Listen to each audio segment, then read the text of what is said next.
Bismillahirrahmanirrahim. Alhamdulillahi rabbil alamin hamdan yuwafi ni'amahu wa yukafi'u mazidah. Ya Rabbana lakal hamdu kama yanbaghi li jalali wajhikal karim wa 'azim sultanik.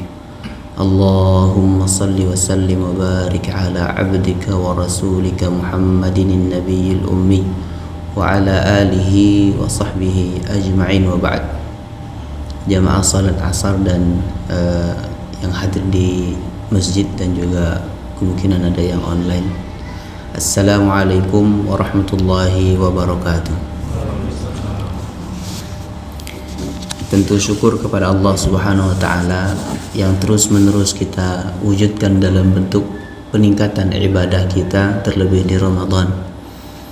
Dan hari yang akan kita dekati adalah Idul Fitri, di mana mendekatnya Idul Fitri antara sebagian orang merasa senang dikarenakan tidak lagi berlapar haus dahaga. Di antaranya ada juga yang berharap dengan kegembiraan itu berhasil meraih segala keutamaan, fawaid, fadail yang ada di bulan Ramadan, sehingga apa yang dijanjikan Rasulullah sallallahu alaihi wasallam, keutamaan Ramadan begitu berlalu adalah kembali kepada fitrah. Allah Subhanahu wa taala mengampuni semua dosa-dosa kita. Maka di antara yang manakah kita berada? Apakah Ramadan di 10 terakhir kita hijrah dari masjid menuju mall atau ke pusat perbelanjaan, atau kita semakin menjauhkan diri dari keramaian? Karena pemandangan yang sulit diingkari adalah di luar masjid kita akan lihat orang makan, mengabaikan Ramadan, apalagi di pusat perbelanjaan. Maka kita menjadi bagian dari saksi atas kebatilan yang ada di sekitar kita, dan itu berat. Dan mudah-mudahan pilihan kita untuk hadir di masjid menjadikan kita semakin dekat kepada Allah Subhanahu wa taala. Terkait tema berlebaran atau beridul fitri ala Rasulullah sallallahu alaihi wasallam, ada beberapa riwayat yang kemudian kita dapatkan dalam Sahih Bukhari bagaimana Rasulullah sallallahu alaihi wasallam menyiapkan diri dan atau menyambut kedatangan Ramadan. Pertama, sebelum kita masuk ke riwayat-riwayat ini, al-Eid, makna al-Eid, arti dari kata Eid itu sendiri. Eid dari kata ada ya'udu, yang diartikan kembali. Kemudian Eid dimaknai sesuatu yang mengumpulkan banyak orang, di mana makna ini kemudian kita sebut dalam bahasa Indonesia dengan sebutan hari raya. Jadi kata raya adalah sesuatu yang menggambarkan betapa besar sesuatu yang terjadi atau disambut dalam hadirnya hari itu. Rasulullah sallallahu alaihi wasallam, begitu juga Allah Subhanahu wa taala yang menciptakan seluruh alam semesta ini, maha berkehendak dan maha menentukan keutamaan, fadilah, baik itu tempat ataupun waktu. Sehingga untuk tempat kita tidak bisa mengatakan satu tempat itu punya keutamaan kecuali dengan dalil. Begitu pula waktu.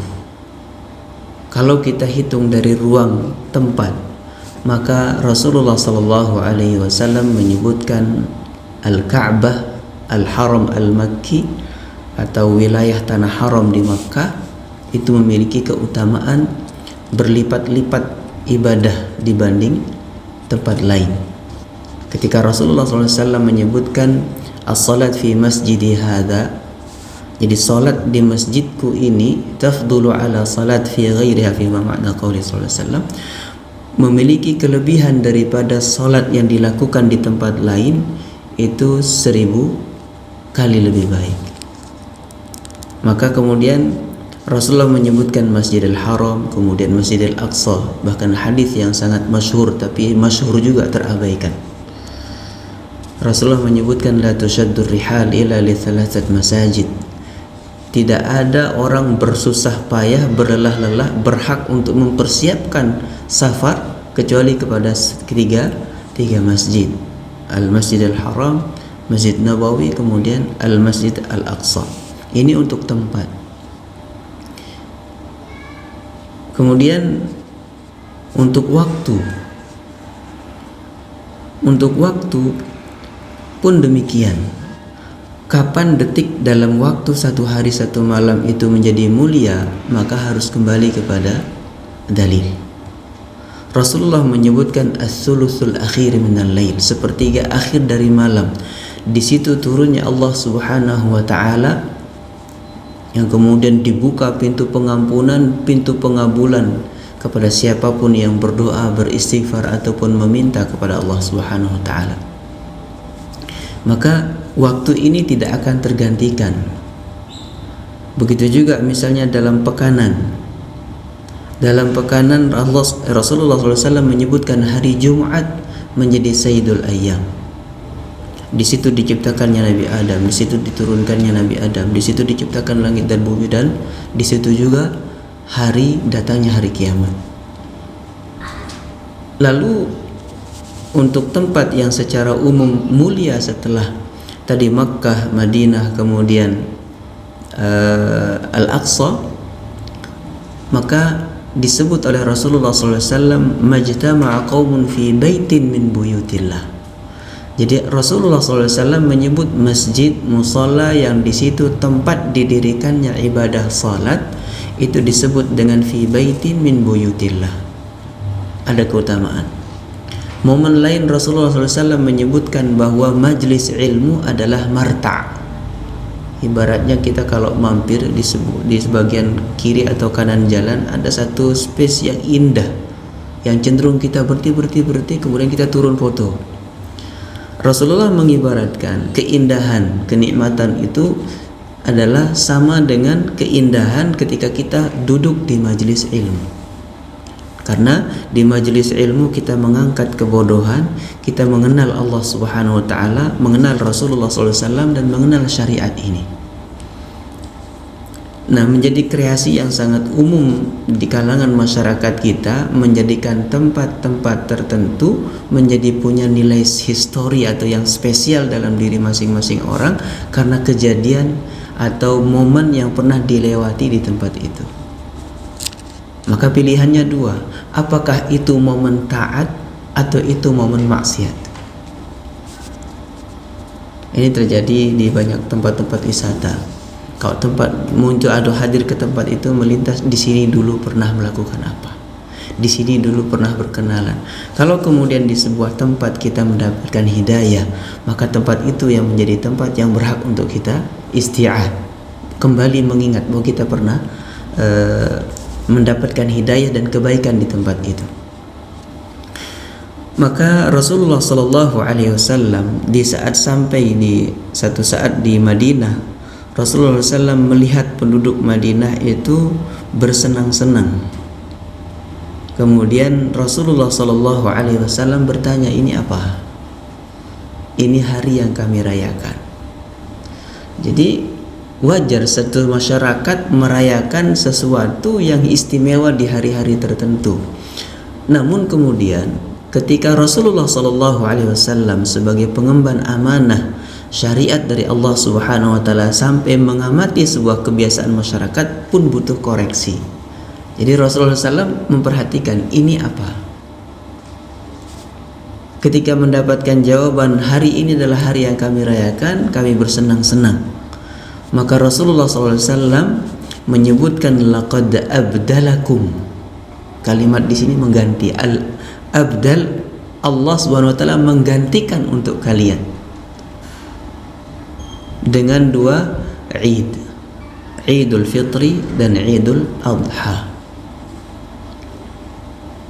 Jadi kalau kemudian itu sesuatu yang dirayakan, dilakukan, dipenuhkan dengan satu kegembiraan, ekspresi kebahagiaan, maka Rasulullah SAW menggantikan semua momen dalam syariat Islam itu dari syariat sebelum hadirnya syariat Islam, bahwa ada tata cara, ada hal-hal yang kemudian syariat punya wewenang untuk menentukan.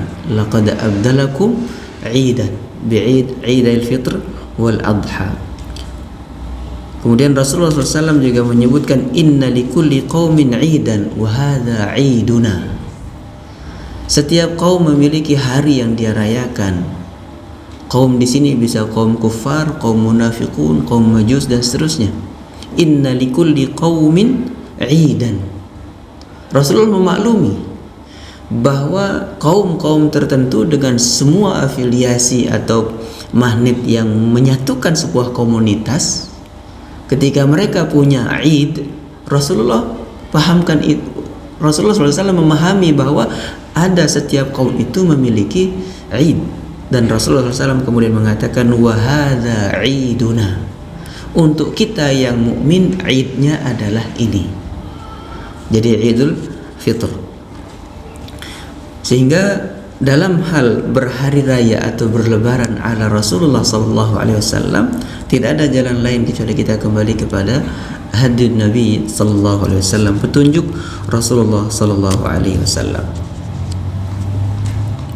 Di mana Rasulullah SAW dalam hadis Aisyah radhiyallahu anha diriwayatkan, qalat Aisyah radhiyallahu anha berkata, dakhala alayya Rasulullah sallallahu alaihi wasallam wa indi jariyatan tughanniyani bi ghina'i yaumi bu'ats. Rasulullah SAW pernah masuk kepadaku, maksudnya masuk ke rumahnya, dan di dalam rumah ada jariyatan, dua orang perempuan. Jariyah ini al-jawari, sebagian menerjemahkannya sebagai amah atau budak.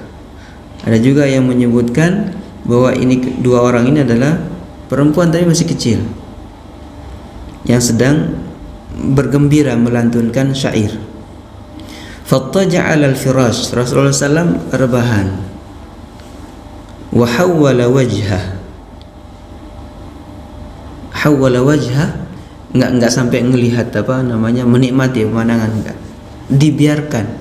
Ini orang sedang melantunkan syair kegembiraan. Kalau bahasanya tuhon niatan, bernyanyi. Jadi kalimat bernyanyi jangan dipahami langsung ada musiknya. Jadi ketika orang melantunkan satu syair, entah itu syair kegembiraan, disebutnya tuhon niatan, al-ughniyah. Cuma kemudian yang lebih dikenal di masyarakat kita selalu ada musiknya. Jadi kalau misalnya kita mendengar Tala'al badru alaina, dan itu memang syair dilantunkan pada waktu Rasulullah datang. Nah, Rasulullah SAW hawwala wajhah, dibiarkan tapi dibelakangi, Pak. Nah, melihat hal ini kemudian mertua Rasulullah SAW, Abu Bakar As-Siddiq radhiyallahu anhu, masuk. Sahabat Abu Bakar masuk, yang dibentak bukan yang dua perempuan tadi, yang dibentak putrinya Aisyah radhiyallahu anha. Fantaharani.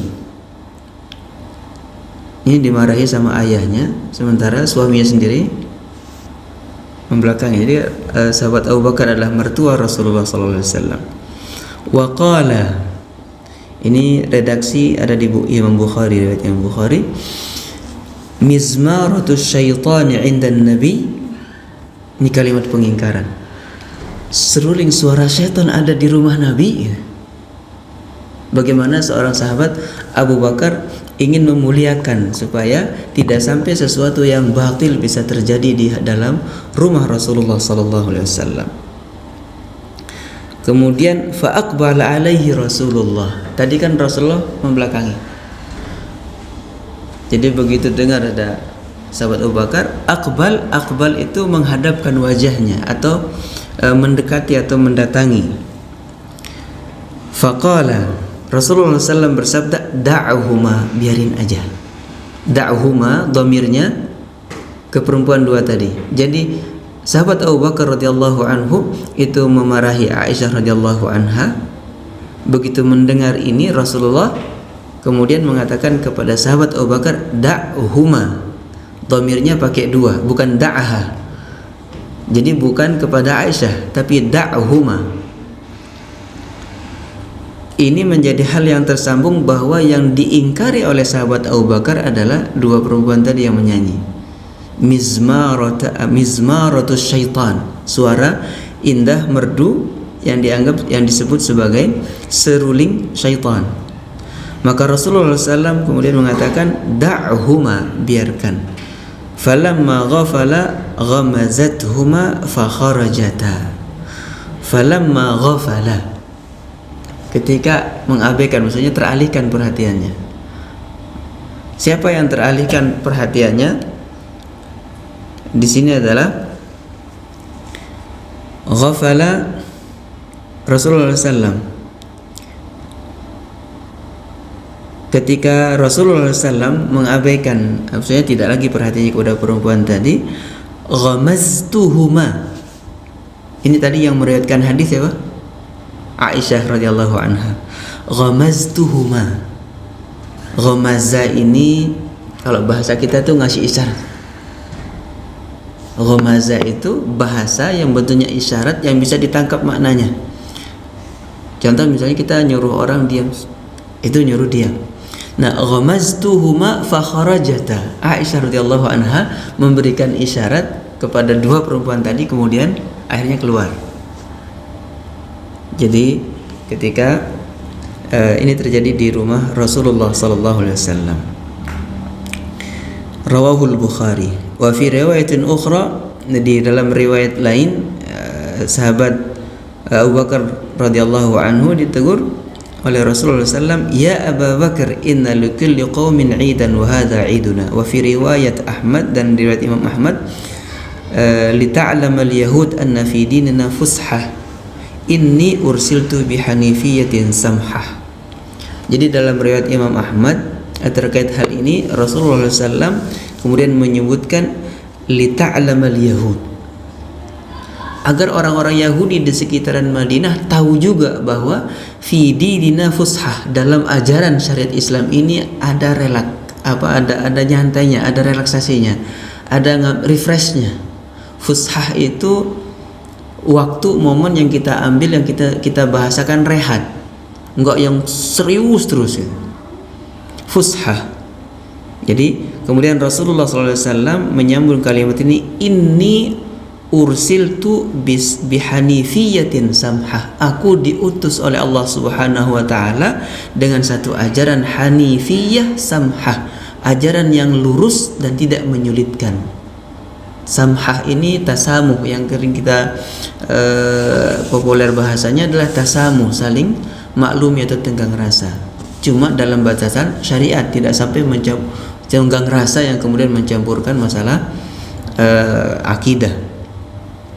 Bihanifiyatin samhah. Nah, begini Rasulullah sallallahu alaihi wasallam di hadis pertama yang kita coba sebut kaitannya dengan Id. Tadi ada di atas adalah riwayat Aisyah menyebutkan Yaumu Bu'ats. Bu'ats ini hari di mana peperangan kemenangan yang diraih atas peperangan dari Al-Aus Al-Khazraj. Jadi melawan Yahudi.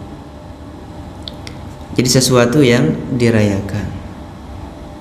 Nah, bahwa bergembira di hari Id itu sesuatu yang dibolehkan Rasulullah sallallahu alaihi wasallam, yang kemudian acuannya tidak ada kemungkaran. Cuma tadi kan tidak enak Aisyah radhiyallahu anha, falamma ghafala ghamaztuhuma.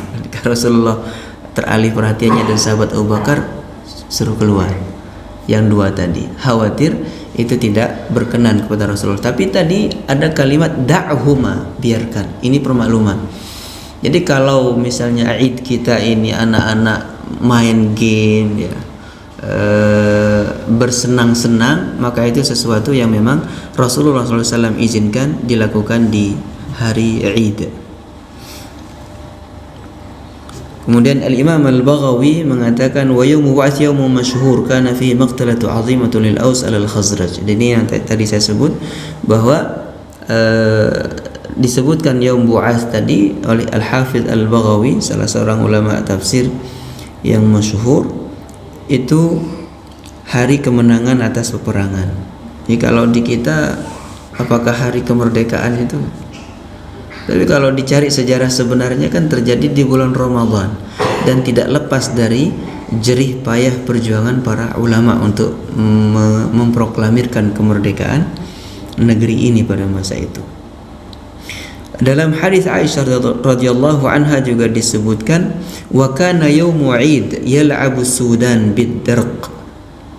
Jadi ketika hari Id, orang-orang Sudan ini, kalau sekarang kita kenal Sudan itu wilayah. Sudan ini karena hitamnya. Jadi orang-orang yang berkulit hitam itu yal'abu as-Sudan bid-darq. Dalam bahasa lain ad-dar'. Dar' ini perisai yang terbuat dari kulit. Jadi mereka bermain. Jadi fa'imma sa'altu Rasulullah, ketika Rasulullah SAW ditanya atau Aisyah radhiyallahu anha bertanya kepada Rasulullah SAW, qal tashtahin tanzurin. Jadi Rasulullah SAW bertanya kepada Aisyah, tashtahin tanzurin, kamu pengen lihat? Jadi ketika melihat orang sedang bersenang-senang, Rasul tanya kepada Aisyah, kamu pengen lihat? Kemudian Ummul Mukminin Aisyah radhiyallahu anha mengatakan, "Na'am, saya pengen lihat." Fa aqamani wara'ah. Rasulullah memberdirikanku di belakangnya, di belakang Rasulullah. Aisyah radhiyallahu anha berdiri. Khaddi ala khaddi. Pipiku nempel di pipi Rasulullah. Yang sering terjadi pemandangan ini kalau anak kita ngelayut dari belakang terus dia taruh kepalanya di sini, nyenderkan pipi dari belakang. Akhirnya wajah Aisyah radhiyallahu anha dan wajah Rasulullah dalam hadis ini, fa khaddi ala khaddi, khaddi ala khaddi, wa huwa yaqul. Jadi Rasulullah SAW mengatakan, dunakum ya bani arfadah hatta idza malalt. Maksudnya terusin aja. Jadi nggak dilarang orang bersenang-senang. Hatta idza malaltu, sampai rasanya udah cukup Aisyah radhiyallahu anha melihat, memperhatikan. Rasulullah bertanya, hasbuk, cukup nggak? Gitu. Qultu na'am. Aisyah radhiyallahu anha mengatakan iya. Qala fadhhabi, ya udah sono gitu. Kalau bahasa kita tidak sampai berlebih, nggak ada yang kemudian mengabaikan kewajiban ya.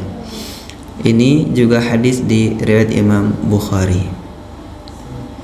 Masih terkait riwayat tentang orang-orang Habasyah yang bermain bihirabihim, masih sama riwayatnya.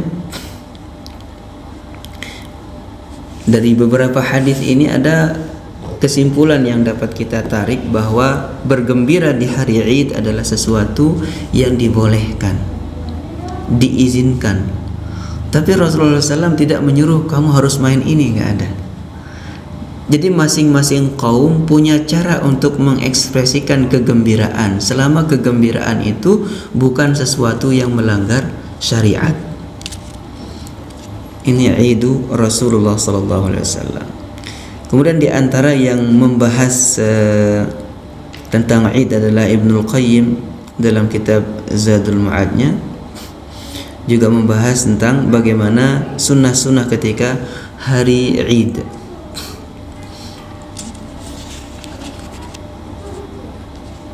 Oke, kemudian tapi dari Ibnul Qayyim meskipun membahas tentang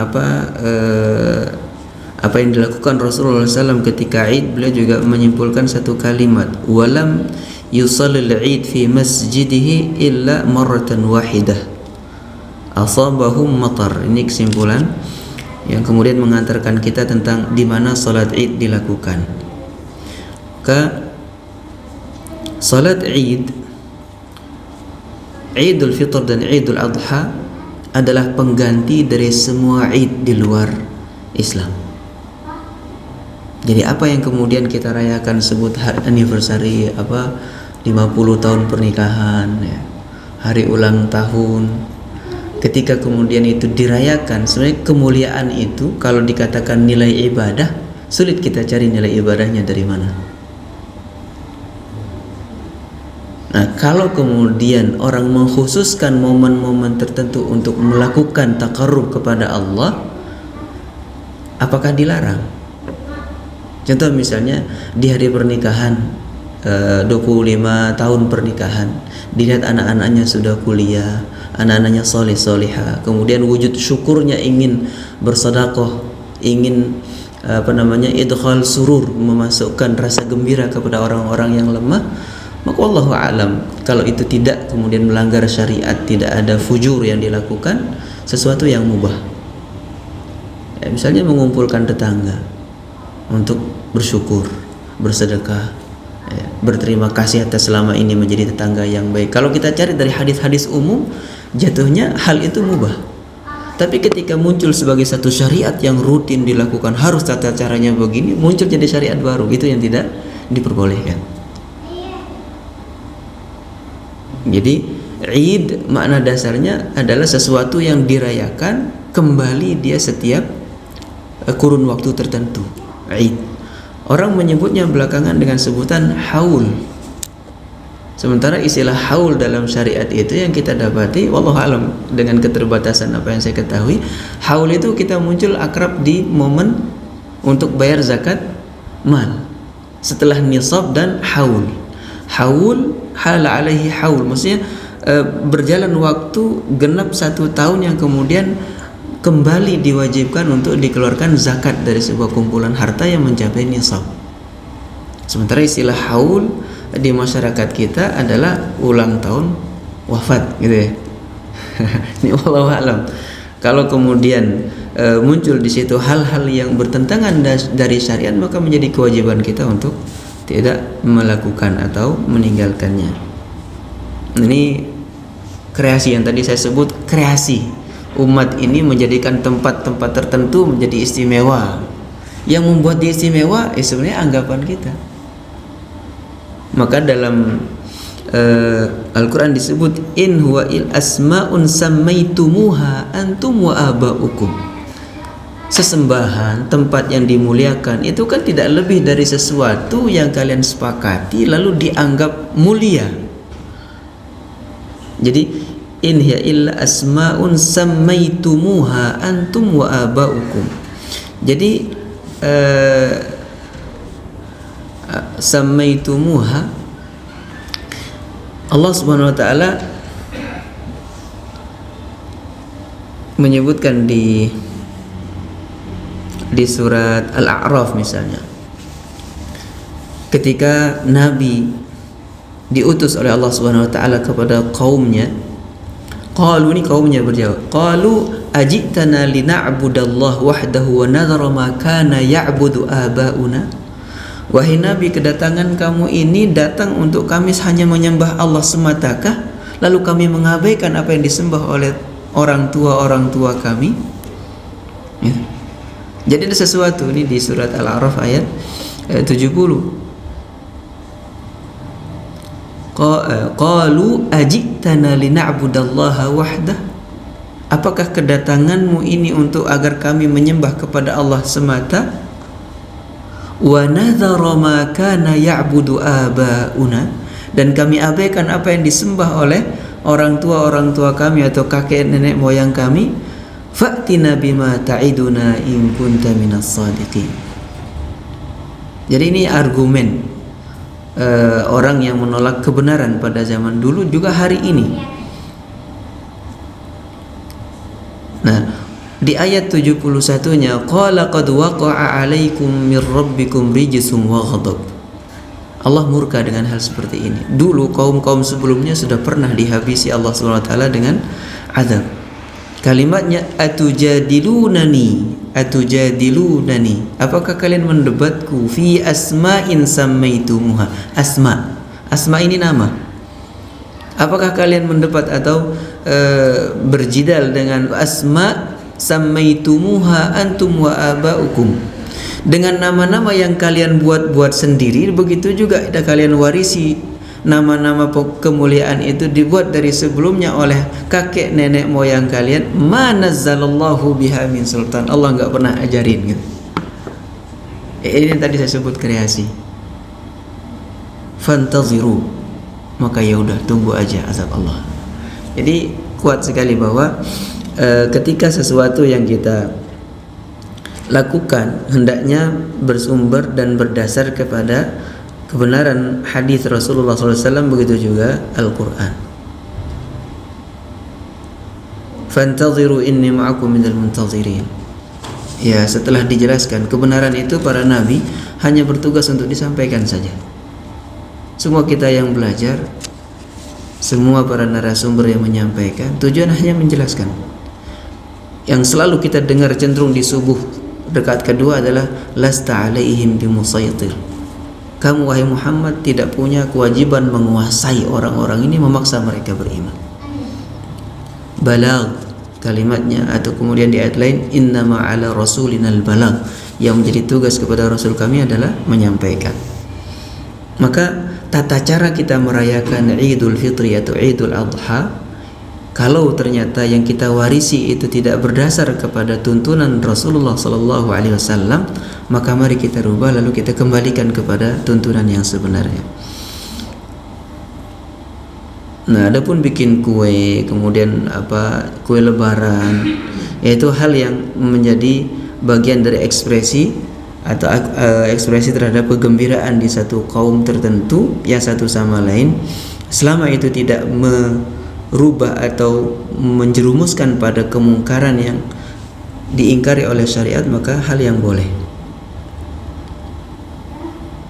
Nah, oke.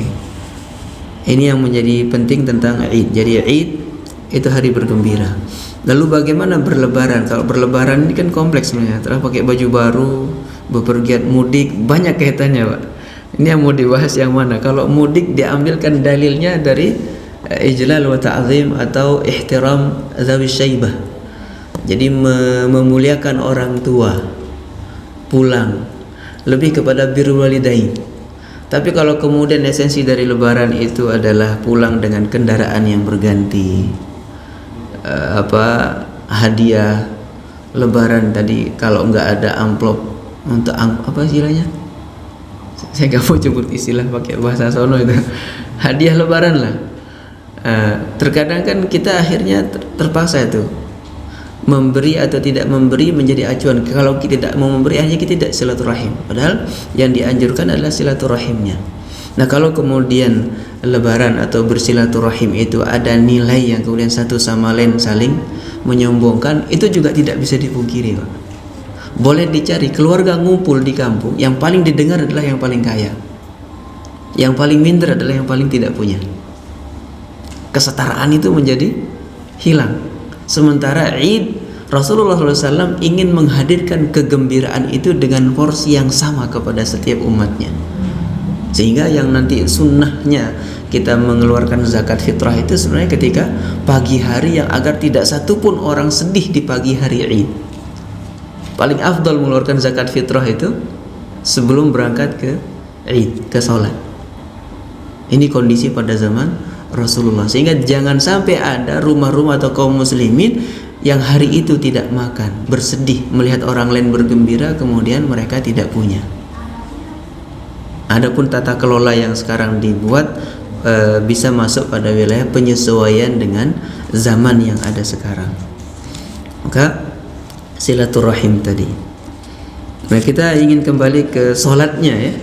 Ini karena lebih utama kita memperhatikan yang langsung terkait ibadah apa yang dilakukan pada hari Id. Idul Fitr, Rasulullah sallallahu alaihi wasallam di hari Id itu bersiap dengan taharah.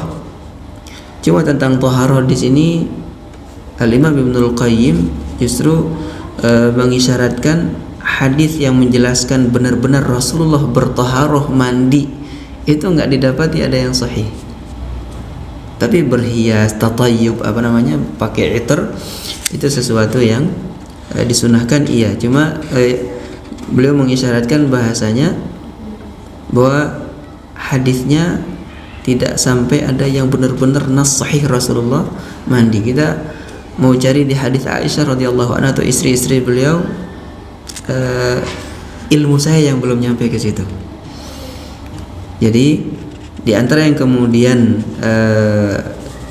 muncul sebagai riwayat dari Rasulullah SAW adalah labsu ajmali thiyab. Rasulullah SAW itu mengenakan pakaian yang paling bagus. Terkait pakaian yang bagus ini ada penjelasan kana lin nabiyyi khullatun khassah. Jadi Rasulullah punya pakaian khusus yang cuma dipakai kalau Idul Fitri dan Idul Adha atau Jumat. Nah, di antara riwayat yang menyebutkan itu berwarna merah. Ya, riwayat yang khullatun ahmar. Jadi ketika dijelaskan warnanya merah, kita akan teringat kepada satu riwayat yang menjelaskan bahwa Rasulullah SAW tidak menyukai warna merah. Pernah dengar Pak? Warna merah ada al-ahmar wal mu'asfar, merah menyala dan kuning yang mencolok.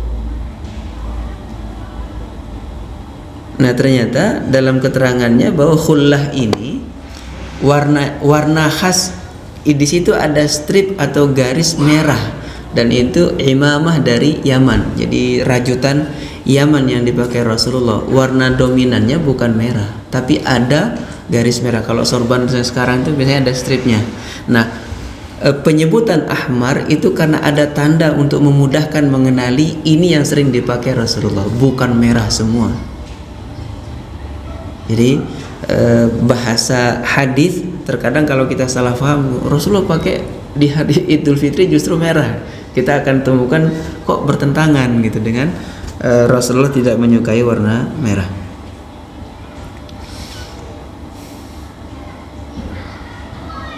Ya, jadi tadi menggunakan pakaian lubsu ajmali thiyab, maka berpakaian yang sebagus mungkin di hari Id ini sesuatu yang dianjurkan. Cuma isyaratnya dalam riwayat ini Rasulullah selalu pakai yang itu, bukan baru, Pak. Jadi ada pakaian yang Rasulullah khusus, kalau bahasa kita mungkin pakaian kebesaran,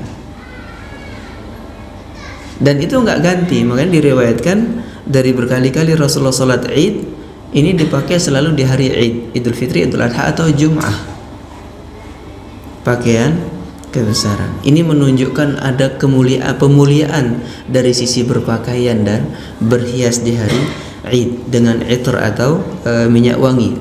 Bahkan dalam riwayat tentang minyak wangi, la tabzira fil itar, tidak ada kata mubazir dalam hal berharum-harum.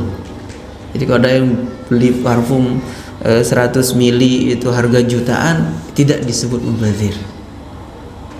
Makanya banyak orang yang jualan minyak wangi itu memang mahal. Kalau kita ke Empang, yang bibitnya itu juga mahal sekali dan tidak disebut mubazir. Jadi mau beli yang 12 mili botol kecil dengan harga beratus-ratus itu jangan sampai terpikir mubazir. Karena tadi tujuannya untuk ibadah, untuk memuliakan hari Id. Jadi berpakaian bagus tidak selalu baru. Ya, sekarang kan mendekati Lebaran, yang paling dicari adalah pasar Tanah Abang.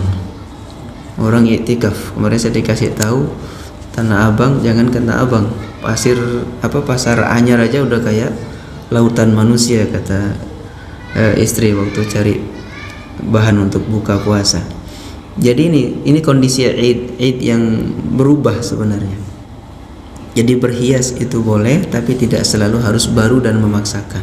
Karena pakaian kita di lemari akan terus bertumpuk, malah ketika tidak dipakai ini menjadi sesuatu yang mubazir. Di hari Id Rasulullah SAW kana ya'kul qabla khurujihi ila al-musalla fil fitr. Rasulullah SAW di hari Id itu berbuka atau sarapan, kalau bahasa kita memakan tamarat. Kana Rasulullah SAW la yaghdu yawm al-fitr hatta ya'kul tamaratin wa ya'kul witran. Hadis riwayat Imam Bukhari.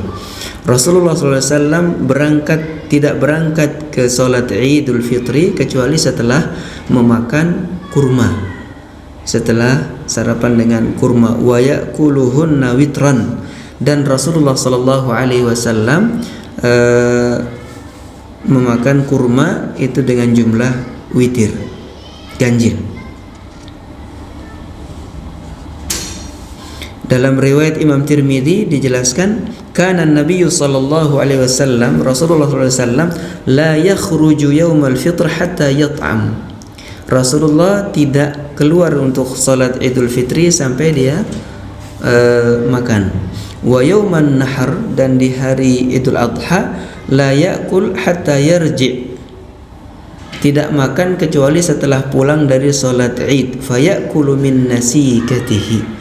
Rasulullah makan dari hewan kurbannya.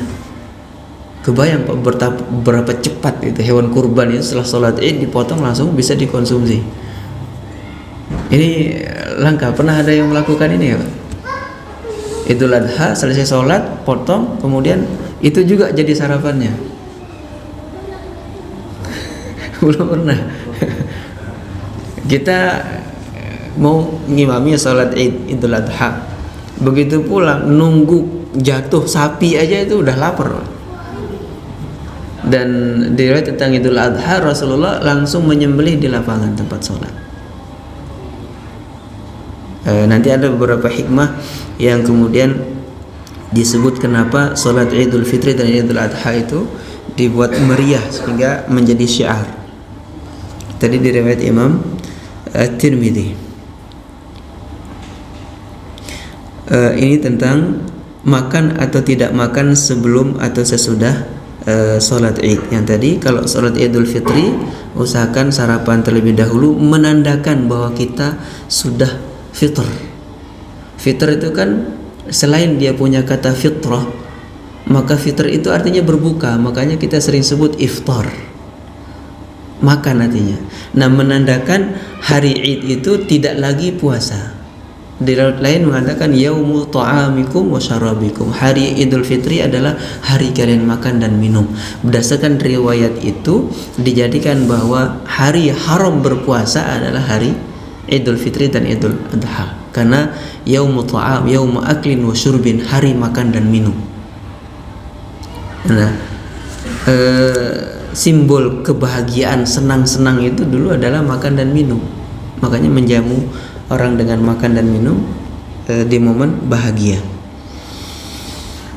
Kemudian tentang berangkat dan pulangnya Rasulullah SAW untuk salat Id, diriwayatkan oleh Imam Bukhari juga dari hadis Jabir, kana Nabi sallallahu alaihi wasallam idza kana yaumul Id. Rasulullah SAW ketika hari Id khalafat tariq. Rasulullah membedakan jalan berangkat dan pulang. Kita kalau sholat Id di sini jalannya cuma satu, nggak harus paksa diri muter ke belakang komplek. Jadi ini juga nanti disimpulkan oleh para ulama, tujuannya adalah supaya pertama keberkahan tempat yang dilalui oleh Rasulullah, kedua menemui orang yang berbeda antara berangkat dan pulang, sehingga sekiranya mereka punya hajat kepada Rasulullah mereka bisa sampaikan. Ketiga, tujuannya adalah syiar, supaya menunjukkan kepada orang-orang munafik, orang-orang Yahudi dan Nasrani bahwa kita punya Id. Liyaghidha bihimul kuffar, supaya orang-orang gondok. Jadi salah satu yang menyebabkan orang berusaha menghalau orang-orang iktikaf di Masjid Al-Aqsa itu adalah kekhawatiran berkumpul seluruh umat. Ngeri, orang-orang kafir itu ngeri ngelihat umat Islam itu berkumpul. Cuman sholat Jumat yang tidak bisa dibubarkan, kecuali dengan Covid kemarin. Libur sini Pak. Libur sholat Jumat waktu Covid. Libur. Ya, sempat beberapa sholat Jumat kita libur. Dan di kampung-kampung di wilayah pelosok itu nggak ada yang berani meliburkan Jumat, karena ketika aparat datang hadir di masjid, dan ini sedang majelis taklim umum di masjid, penuh masjidnya, mau diumumkan supaya tidak Jumatan. Ustadznya cuma diam dengerin pemaparan dari aparat.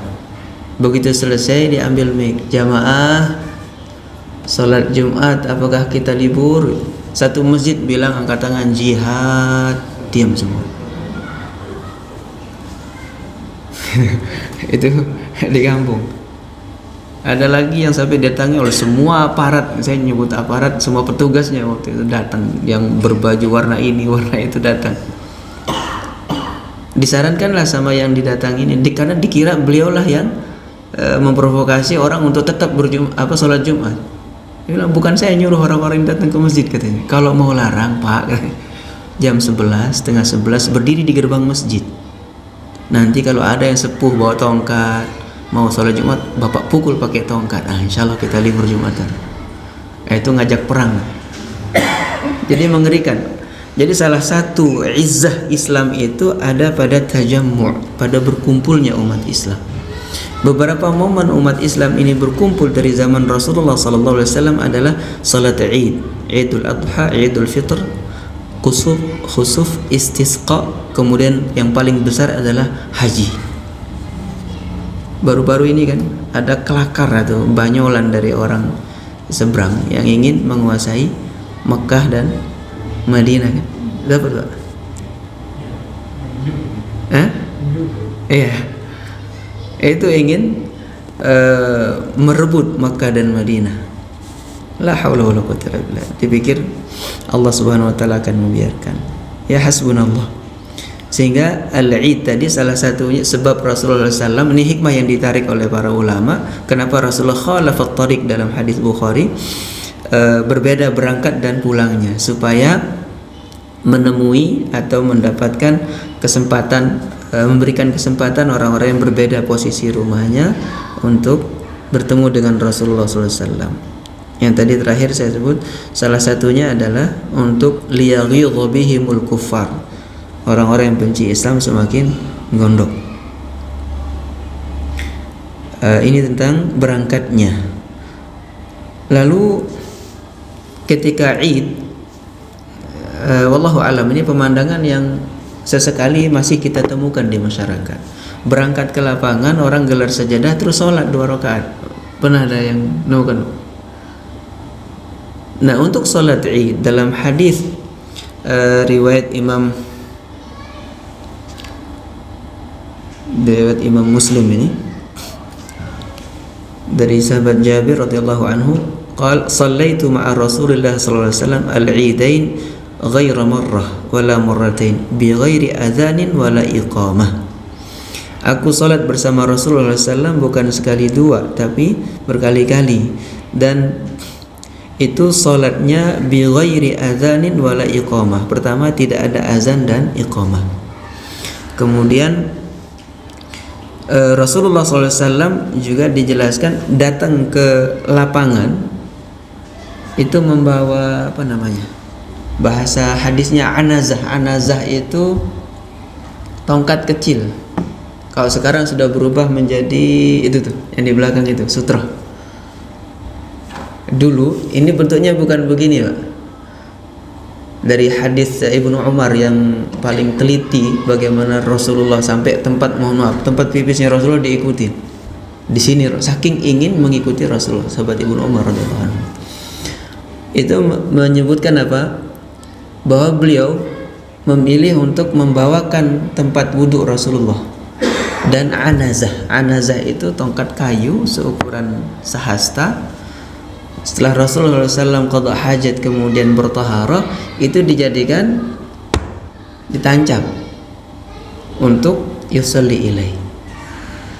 Lantaran dulu sholatnya itu di tempat yang lapang, tidak ada bangunan, tidak ada penanda, tidak ada sesuatu yang kemudian menandakan ini tempat yang tidak boleh dilintasi. Maka asal dari sutroh itu sebenarnya anazah, yang dibawa kalau Rasulullah SAW ke khala atau ke tempat di padang pasir lalu ditancapkan.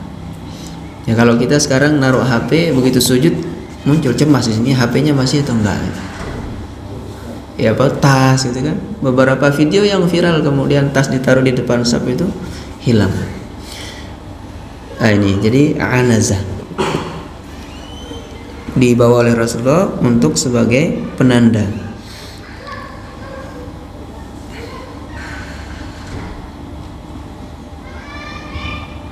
Oke. Nah, setelah adanya mimbar, kemudian apa namanya itu, orang pakai terpal misalnya kan, pakai spanduk di depan, maka itu sebenarnya sudah mewakili. Tadi anazah di musalla Rasulullah SAW di wilayah bagian timur dari Masjid Nabawi. Ini tentang wusul Rasulullah SAW sampai keluar dari rumah bertakbir, yantahi ila musallah. Jadi Rasulullah SAW berangkat dengan semua pakaian yang tadi indah dan paling bagus, berangkat ke musalla. Rasulullah sampai di situ kemudian salat. Salatnya di sini dimaksud salat Id. La yantahi ila musalla illa hatta idzan taha ila musalla shalla rak'atain. Rasulullah salat 2 rakaat. Tidak ada salat sebelumnya dan tidak ada salat setelahnya. Jadi tidak ada qobliyah dan ba'diyah salat Idul Fitri atau Idul Adha.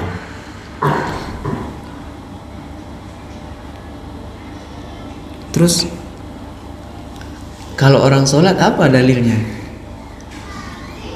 Kalau sekiranya yang dilakukan itu sholat sunnah wudu, apakah dibenarkan? Gimana Pak? Di hadis tentang pelaksanaan sholat Id, yang di riwayat yang ada adalah la sholata qablaha wala ba'daha. Tidak ada sholat sebelum sholat Id dan sholat setelah Id, tidak ada. Jadi tidak ada qobliyah dan ba'diyah. Atau apalagi yang kita sebut dengan tahiyatul maidan, sholat tahiyat lapangan, nggak ada. Jadi duduk, takbir terus sampai imam berdiri melakukan sholat. Bahkan untuk isyarat mengatakan as-salatu jami'ah pun nggak ada. Saya nggak tahu di sini pelaksanaannya bagaimana. Apakah salatu jami'ah, kan ada salatul Id rahimakumullah, nggak ada ini sebenarnya. Wallahu a'lam. Kalau itu dilakukan atau tidak dilakukan, kalau sampai dianggap sebagai ibadah, salah kita. Misalnya nih, kalau ada besok misalnya Pak Endi pegang mic, as-salatu jami'ah, ini niatnya apa nih? Kalau ini dianggap sebagai tuntunan Rasulullah tidak pernah lakukan itu. Kasih taunya gimana? Jadi yang ada dalam riwayat hanya Rasulullah berdiri, kemudian makmum juga berdiri. Kalau diambil mic, silakan rapikan saf, luruskan saf, kita akan bersiap sholat Id. Maka ahsan ketimbang kita membuat satu redaksi yang tidak pernah Rasulullah lakukan. Wallahu a'lam. Kalau ada yang punya pandangan lain dengan dalil, mangga. Ini seterbatas yang saya tahu Pak. Jadi mohon dilengkapi kalau ada yang kurang. Hal lain dari salat Id berlebaran ala Rasulullah SAW adalah tidak ada yang tersisa di rumah.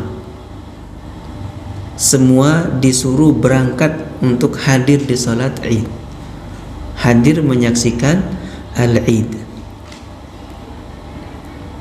Jadi dalam hadis riwayat Imam Bukhari rahimahullah dari Ummu Atiyah al-Ansariyah radhiyallahu anha mengatakan, amarana Rasulullah sallallahu alaihi wasallam an yakhrujna. Jadi an nakhruj, Rasulullah sallallahu alaihi wasallam menyuruh kami untuk keluar menghadiri salat Idul Fitri dan Idul Adha. Jadi al-awatiq wal huyyat wa zawatil khudur, orang-orang yang baik itu yang haid ya, zawatil khudur, khidr ini yang bersembunyi, apa kalau bahasa kita tuh pingitan. Kan ada orang-orang dipingit dalam syariat Islam. Ada orang yang sedang iddah, itu kan nggak boleh keluar keluyuran sebenarnya. Iddatul wafat, yang suaminya meninggal. Oh, kita suami meninggal malah jalan-jalan. Nah, ini disuruh keluar semua. Fa ammal huyat fayatazilna shalah. Orang-orang yang haid itu di bagian belakang, tidak bergabung dengan saf salat. Wa yashhadna al-khair wa da'watal muslimin. Mereka menyaksikan kebaikan-kebaikan, maksudnya ketaatan di situ dan doa kaum muslimin. Dalam riwayat Imam Bukhari dan dalam lafaz lain ya'tazilnal musalla, jadi melipir sedikit di pinggir posisi orang salat.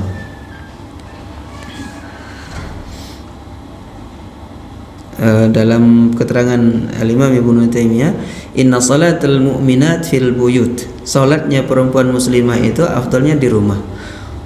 Afdallahunna min syuhudil jumu'ah, lebih baik dari menghadiri salat Jumat dan salat jamaah, illa al-Id, kecuali salat Id. Fa inna Nabiy sallallahu alaihi wasallam, karena sungguhnya Rasulullah sallallahu alaihi wasallam amarahunna bil khuruj fi.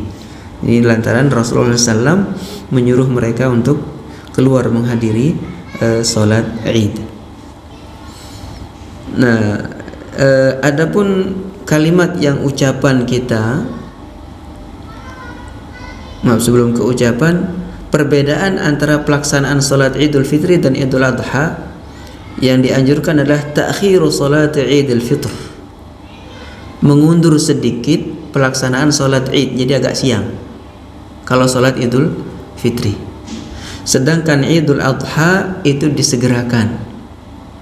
Tujuannya apa? Supaya pelaksanaan kurban tidak tertunda.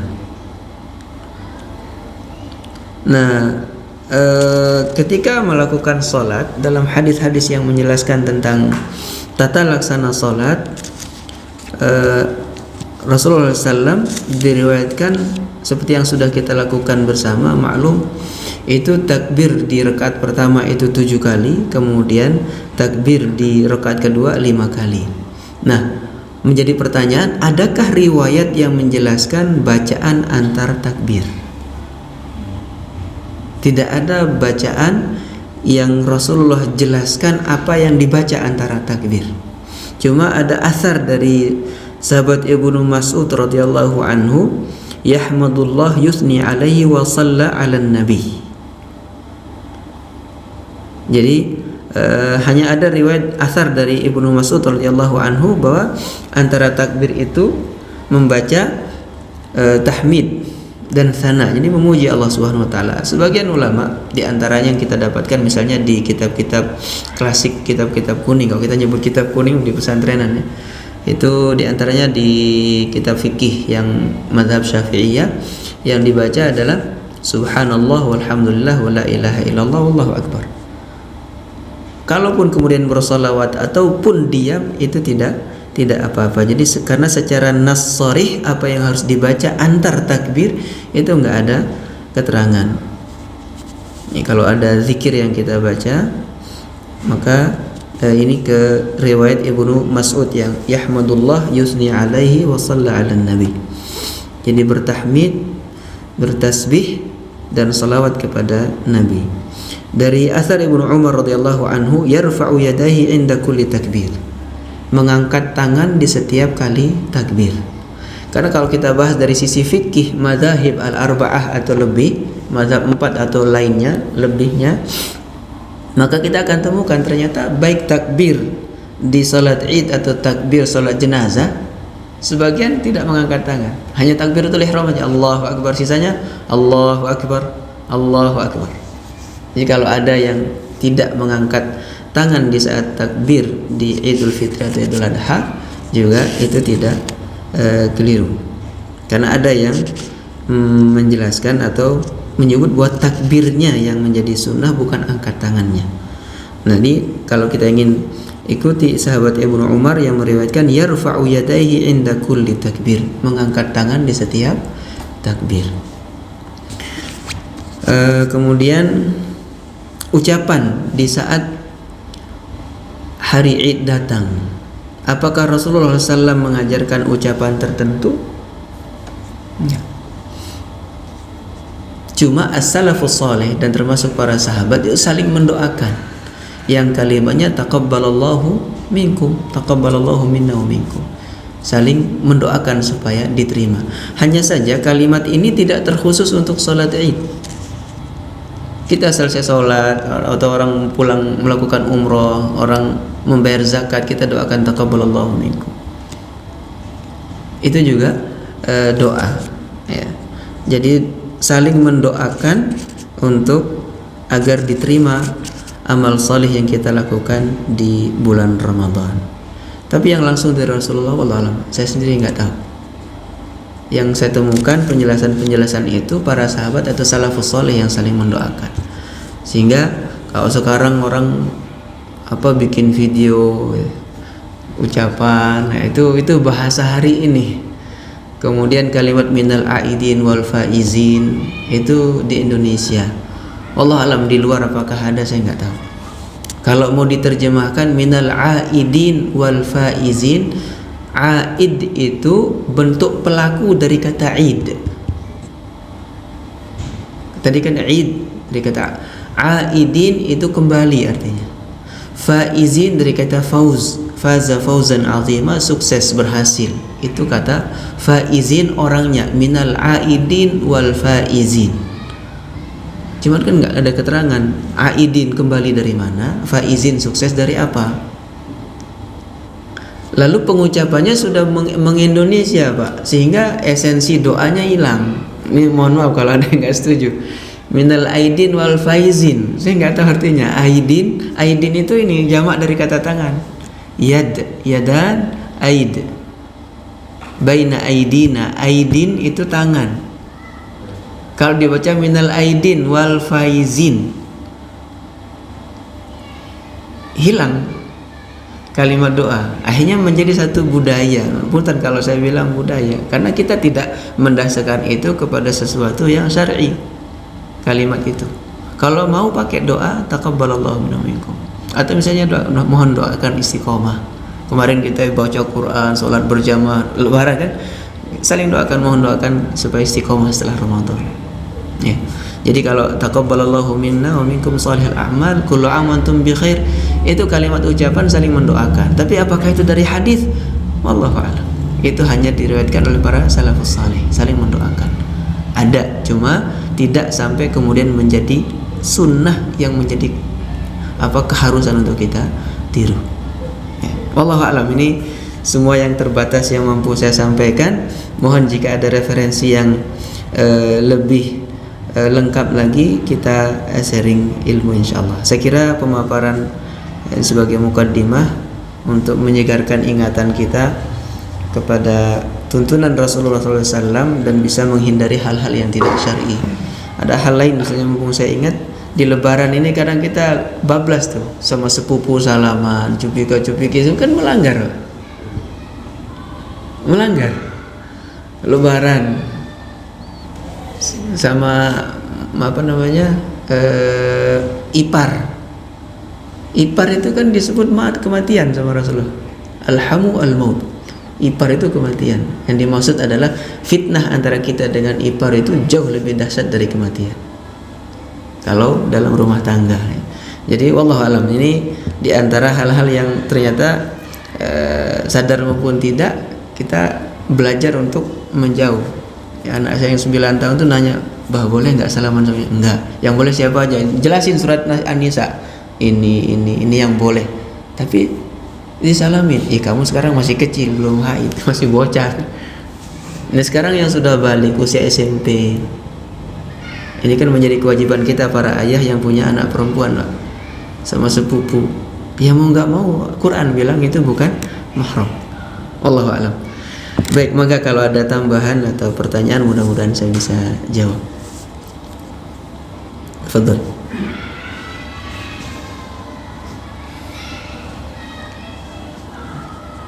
Saya. Waalaikumsalam warahmatullahi wabarakatuh. Kalau ini kan beda sama Jumat. Iya. Iya. Betul. Iya. Jadi hukum menghadiri khutbah itu wajib atau bagaimana? Untuk Idul Fitri Idul Adha. Betul. Di referensi-referensi yang terkait tentang khutbah Jumat dan khutbah Idul Fitri, perbedaannya tadi betul, alhamdulillah dilengkapi. Salat Jumat khutbah dulu baru salat. Untuk salat Id, salat dulu baru khutbah. Rakhasa Rasulullah SAW alal musallin. Rasulullah SAW memberikan rukhsah kepada jamaah salat Idul Fitri dan Idul Adha untuk duduk di saf mereka, imma yajlisun istima'il khutbah atau yansarifun. Jadi ada dua pilihan di situ. Rasulullah memberikan rukhsah, keringanan untuk mendengarkan khutbah Idul Fitri atau Idul Adha. Jadi kalau ada yang punya hajat dia pulang, enggak menjadi kewajiban. Kemudian di khutbah Idul Fitri ataupun Idul Adha, di antara riwayat kalau nggak salah itu Imam Tirmidzi yang meriwayatkan, Rasulullah Shallallahu Alaihi Wasallam itu setelah sholat kemudian berdiri di hadapan jamaah para laki-laki. Nah, dalam hal khutbah di sini tidak ada mimbar. Nggak tahu di sini pakai mimbar nggak? Jadi nggak ada ini. Podium ini nggak ada. Ini orinya Pak ya. Kalau nanti pilihan di sini saya menghormati pilihan jamaah. Nah, yang ada Rasulullah yaqifu 'alal ard, berdiri di tanah aja datar. Setelah salat Rasulullah berdiri. Nah, setelah selesai memberikan mau'izah kepada jamaah laki-laki, sumaqtaraba ila an-nisa, Rasulullah ke yang perempuan. Lalu menyampaikan nasihat kepada jamaah perempuan. Nah, dari riwayat ini kemudian dijadikan khutbah pertama dan khutbah kedua. Sebagian kan ada yang duduk. Nggak tahu pelaksanaan di sini mau satu khutbah atau dua khutbah, itu dua-duanya punya dasar. Jadi ijtihad yang tadi, sehingga mangga. Tapi yang ada dalam tuntunan Rasulullah tidak pakai mimbar. Mimbar itu sebenarnya bukan podium ini. Asal kata mimbar itu dari nabr. Nabr itu untuk menampakkan. Kalau misalnya jamaah begitu banyak, supaya nampak bisa dilihat dari kejauhan, dia harus berada di tempat yang lebih tinggi. Nah, alat untuk membuat orang nampak ini namanya mimbar. Nabr itu penampakan, nampak itu nabr. Menampakkan menjadi alat menampakkan mimbar. Maka berundak dia. Sering dengar hadis yang Rasulullah naik. Itu untuk supaya nampak. Nah, kalau kemudian seperti masjid-masjid di Indonesia ada yang mimbarnya itu di lantai 2 kan, pakai kayak di Istiqlal di atas. Itu disebutnya mimbar, tempat posisi yang membuat orang yang bicara itu nampak dilihat oleh seluruh jamaah. Nah, maka dia otomatis lebih tinggi. Oke. Kemudian hal lain adalah dalam riwayat Rasulullah yattaki ala Bilal. Kata yattaki ini bertumpu ke Bilal. Ada satu riwayat yang menjelaskan Rasulullah itu bertumpu ke Bilal. Maksudnya kalau berdiri ya nyender gitu. Pernah dengar pokok pohon kurma yang menangis karena Rasulullah sudah tidak pakai lagi. Nah, itu namanya makan lilit tika, tempat Rasulullah bertumpu. Nah, kembali apakah menjadi pertimbangan kalau imam khotibnya tinggi besar itu nampak dari kejauhan sehingga nggak perlu pakai? Ya, wallahu a'lam. Jadi keterangan yang perlu kita ketahui. Adapun pilihan itu kembali pada jamaah. Ada kalanya pengeras suara ini pun dulu nggak ada. Kalau kemudian pengeras suara ini menjadi penyempurna dari proses kita melaksanakan ibadah sehingga jangkauan suara itu jauh, maka sesuatu yang tidak disebut bid'ah ini bukan bid'ah. Oke. Nah, betul tadi tidak menjadi wajib untuk duduk mendengarkan khutbah Idul Fitri atau Idul Adha karena Rasulullah memberikan rukhsah. Wallahu a'lam.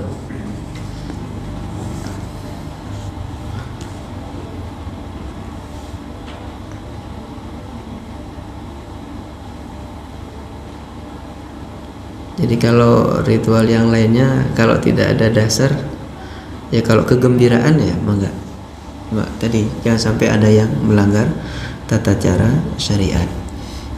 Nah, pelaksanaan tadi sudah ya, musalla. Saya lupa menjelaskan. Musalla yang dimaksud adalah lapangan. Lapangan di bagian timur, kalau keterangannya yang terletak di bagian timur Masjid Nabawi. Kalau sekarang udah berubah posisinya. Dan Rasulullah hanya pernah sekali sholat di dalam masjid lantaran hujan. Maka yang menjadi sunnah lebih utama adalah sholat di lapangan. Kalau di masjid ini kalau hujan. Dan memang Imam Syafi'i memilih masjid lebih afdal kalau menampung seluruh jamaah. Gitu. Hal lain di lapangan itu untuk syiar. Wallahu a'lam. Karena kebetulan dibilang kebetulan Idul Fitri nanti saya diminta membersamai di Al Furqon. Jadi tempatnya bagaimana, di mana ya, mangga panitia ini. Yang jelas kita sudah coba cari bahwa Rasulullah melaksanakannya demikian. Yang mana? Iya. Nah ini ngeri-ngeri sedap bahasanya.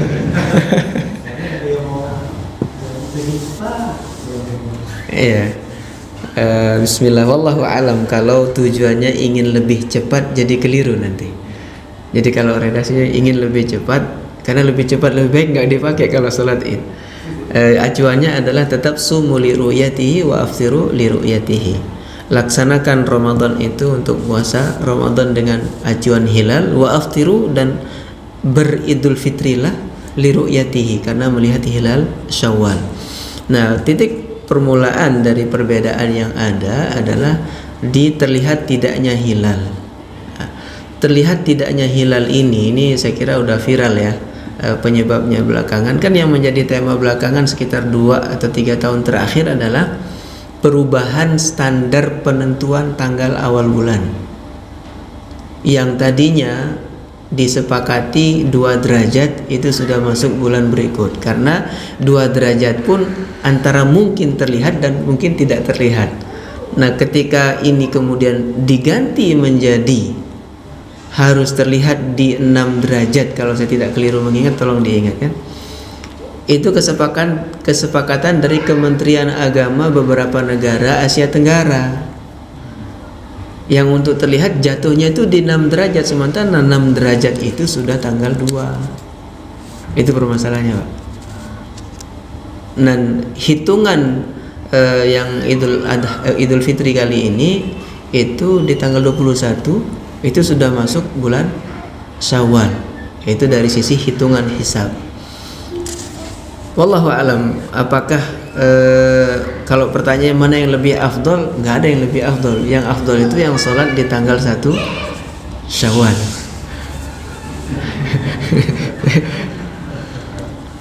Mana yang lebih maslahat lain lagi, Pak. Jadi kalau dicari yang lebih afdol, nggak ada yang lebih afdol dari yang dilakukan Rasulullah. Ini polemik yang tidak ada ujungnya sebenarnya di Indonesia, kecuali orang mau dengan tulus kembali kepada syariat. Sehingga kalau nanti ada perbedaan, maka sholatlah di tanggal 1 Syawal. Ya. Saya belum cari lagi, kalau kemarin cukup awal saya lihat itu beritanya ada yang tanggal 21, tanggal 22. Apakah karena itu cutinya tanggal 22 tapi Idul Fitrinya tanggal 21 gitu kan? Jadi ada yang menyebutkan seperti itu. Wallahu alam, itu tidak mudah dijawab. Tapi kalau kita kembali kepada masa Rasulullah, pernah terjadi. Tapi bukan sesuatu yang disengaja untuk terjadi. Penyebabnya adalah karena ini musafir sebagian itu menggunakan ru'yah tempat asal berangkat. Ya, saya harus buka lagi riwayat ini. Begitu nyampe, orang sudah buka. Sementara yang baru tiba dari musafir, dari safarnya ini, mereka masih puasa. Maka perbedaan itu terjadi. Wallahu a'lam. Apakah kemudian itu dimaklumi ketika kemajuan teknologi hari ini? Kita jadi setengah-setengah, Pak. Teknologi yu'minuna bi ba'd wa yakfuruna bi ba'd. Ya pun tanpa saya pakai kalimat ini. Hari ini umat Islam itu kebingungan mengimani teknologi sebagai setengah iman, mengingkari setengahnya lagi. Coba giliran azan kita cukup pakai alarm, nggak nunggu marbot masjid azan. Teknologi kan. Giliran hitung hilal yang teknologinya lebih canggih lagi dengan seluruh perangkatan, mau kasat mata, mata telanjang, pakai hitungan posisi ilmu astronomi, orang ingkari gitu. Lalu membuat tanggal yang digeser.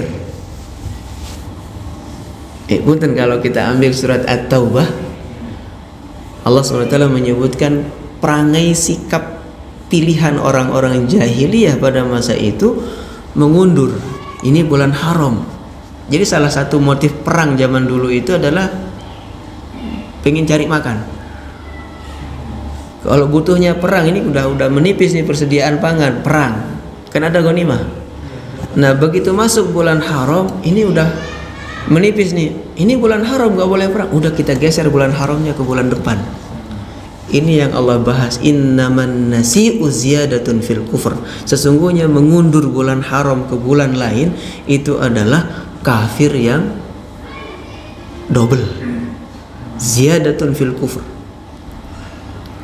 Apakah kemudian mengundur bulan haram, ini bulan ini jangan diharamkan, kita perang aja ya, haramnya nanti bulan depan ya. Itu juga bisa dikiaskan dengan mengundur awal bulannya. Jadi nasi, apa motifnya? Kalau dulu cari makan, kalau sekarang pasaran. Kebayang catering yang sudah menyiapkan tanggal 21 diundur ke tanggal 22 misalnya. Jadi polemik akhirnya. Atau secara protokoler kenegaraan sudah ditentukan acara hari ini, kalau maju akan repot. Nah, padahal kita maju atau mundur ikut syariat. Wallahu a'lam. Kalau masuk tadi innaman nasi'u ziyadatun fil kufur. Yuharrimunahu aman wa yuhilluna aman. Dihalalkan satu tahun yang ini diharamkan, besok diharamkan. Ini berubah. Nah, karena tadi giliran ini juga sama-sama dengan teknologi, kenapa harus diingkari? Sementara arah kiblat pun sampai orang bikin miring masjid yang sudah jadi berpuluh-puluh tahun lurus dirubah. Itu kan karena viral berita sekian derajat geser. Padahal di dalam Al-Quran bukan derajatnya, syatrahnya yang harus. Udah arah kiblat itu di sono, udah. Kalau ini memang beneran diukur, kalau ini bukan karena ngepasin bentuk bangunannya. Ini saya yakin kalau ini karena dibuat sudah diukur. Banyak Pak. Sab pertama ujungnya itu hampir ke posisi mihrab. Sampai di Tangerang itu ada satu masjid.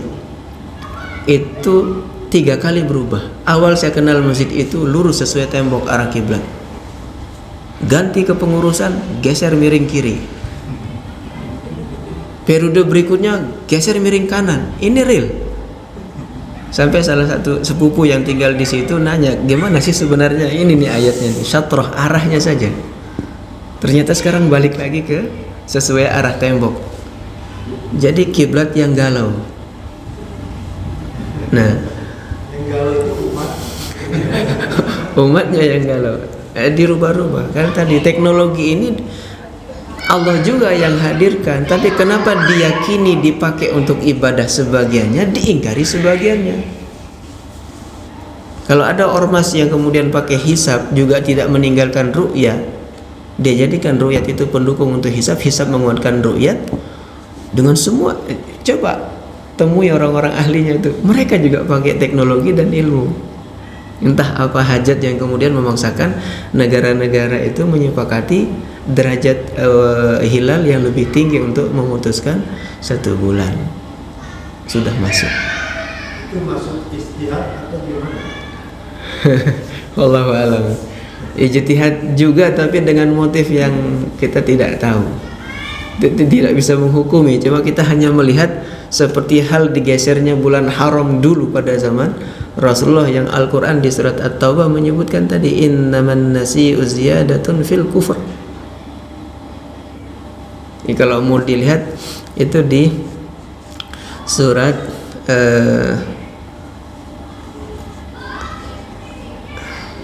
surat At-Taubah, ayatnya ayat ke 37. Ayo diundur lah.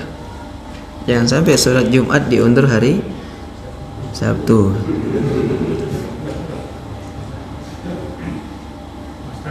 Ya, oke. Seandainya Idul Fitri jatuh pada hari Jumat, Nah, ada imam yang mengatakan bahwa sholat Idnya itu bisa mengatakan sholat Jumat. Tapi ada juga imam yang mengatakan tidak bisa, jadi harus melakukan dua-duanya. Tapi kalau kita berbuat ya sholat Id itu kan sunnah, sedangkan sholat Jumat itu fardu. betul, masya Allah. Masya Allah. Kalau besar bagaimana? Subhanallah, bukan menurut saya, Pak. Menurut Imam Abu Hanifah, mengacu kepada fasalli li rabbika wanhar, itu untuk salat Idul Adha. Kemudian mengacu kepada hadis yang tadi kita baca, Rasulullah menyuruh perempuan yang haid, yang sedang dalam khidrnya, dalam pingitannya untuk keluar menyaksikan salat Id, mendalilkan bahwa salat Id adalah fardu ain di mazhab Imam Abu Hanifah. Begitu juga berkurban. Cuma berkurban ini masih ada hadis lain yang kemudian mengalihkan kewajiban itu menjadi sunnah, karena Rasulullah berkurban atas nama diri dan umatnya yang belum berkurban.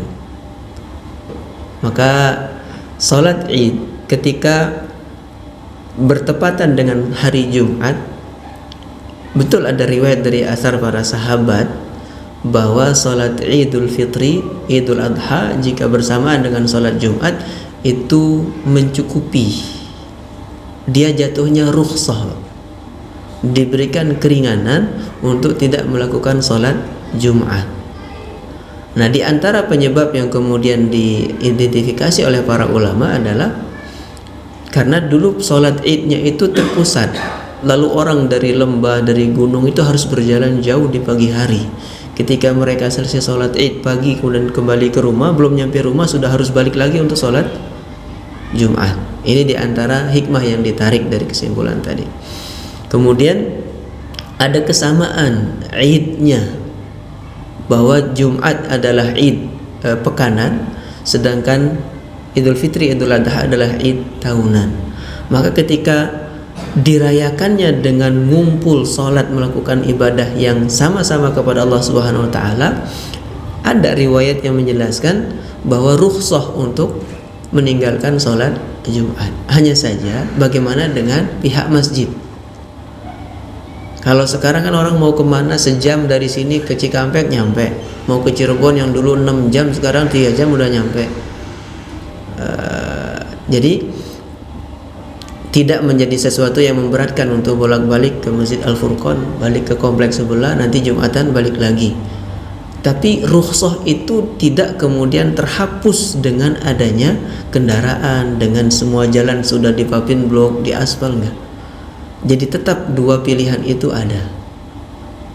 Rukhsah kita meninggalkan salat Jumat kalau salat Idnya hari Jumat.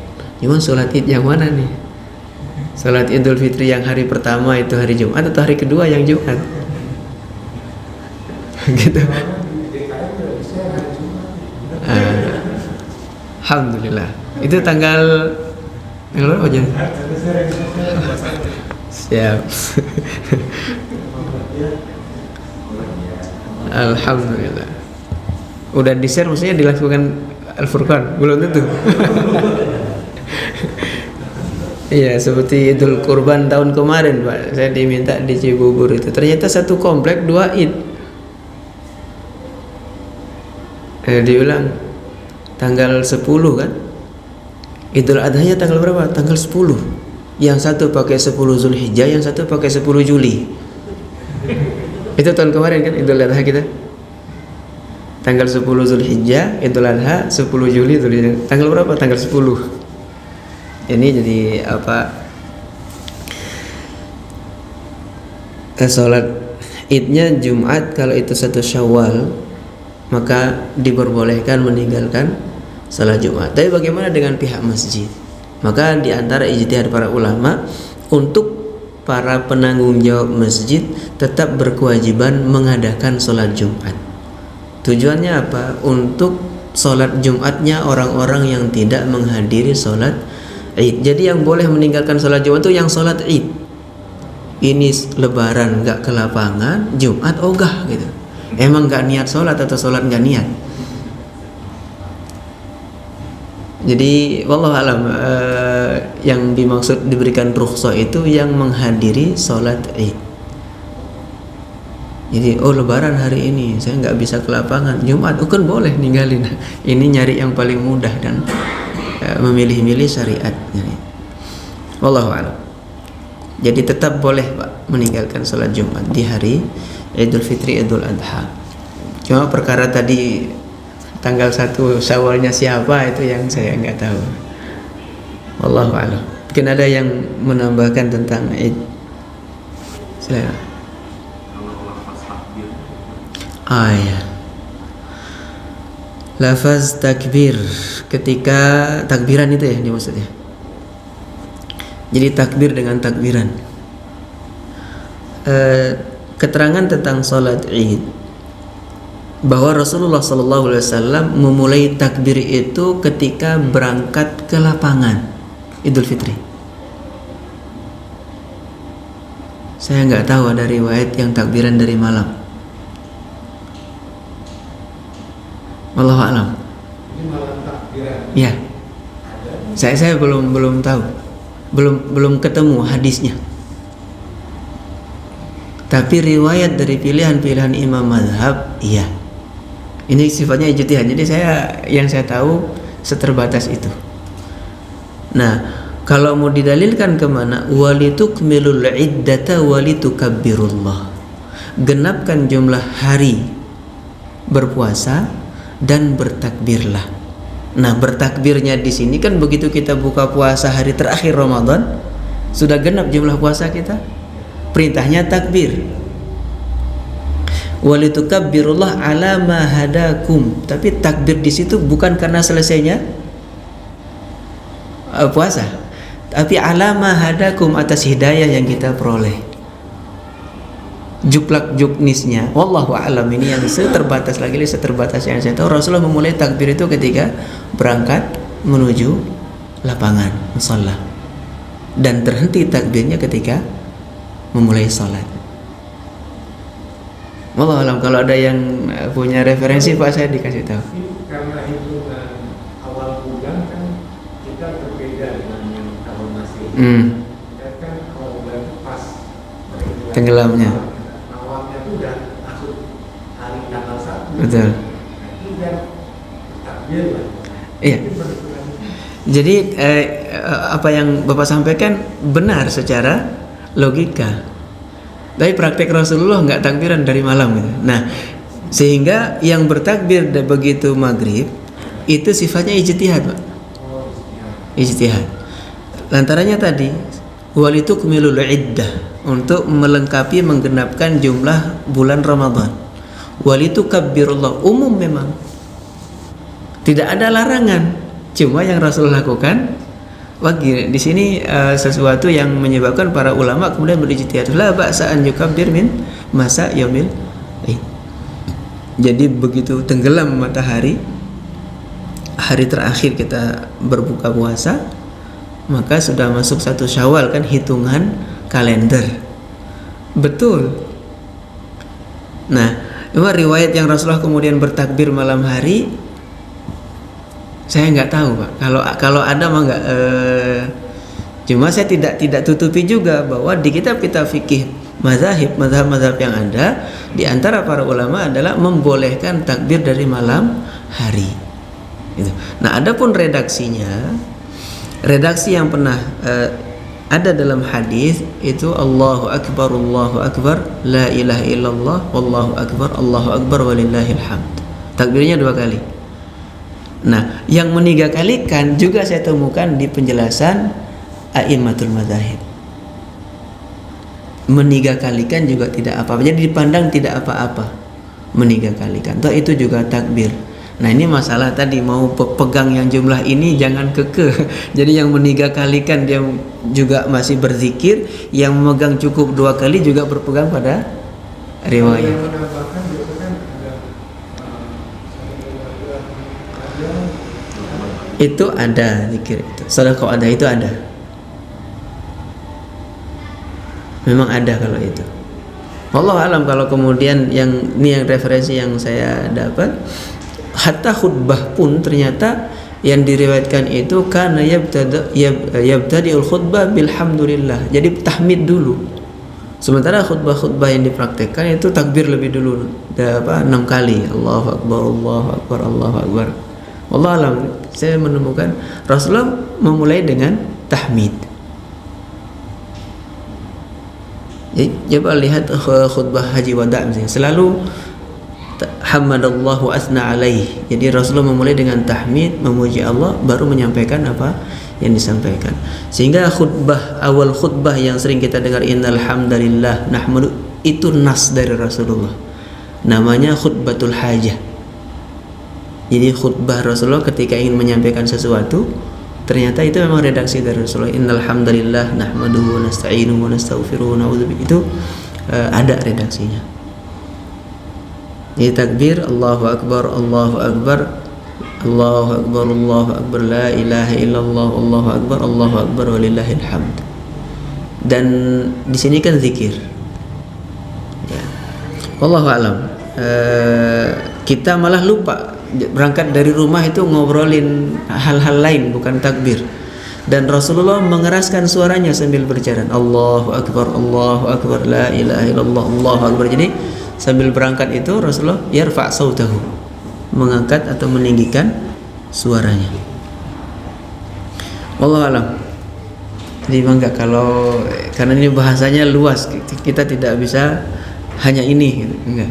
Tapi saya berusaha menyampaikan yang ada dari apa yang mampu saya kaji dan cari. Wallahu a'lam. Baik, saya kira itu. Kalau tidak ada tambahan atau pertanyaan, mudah-mudahan ini cukup dan mohon izin untuk mencukupkan. Tidak membersamai, bukan di sini gitu. Tadi anak minta pulang. Baik. هداني الله وإياكم أجمعين. اللهم تقبل منا إنك أنت السميع العليم وتب علينا إنك أنت التواب الرحيم. سبحانك اللهم وبحمدك أشهد أن لا إله إلا أنت أستغفرك وأتوب إليك. صلى الله على نبينا محمد وعلى آله وصحبه وبارك وسلم. السلام عليكم ورحمة الله وبركاته.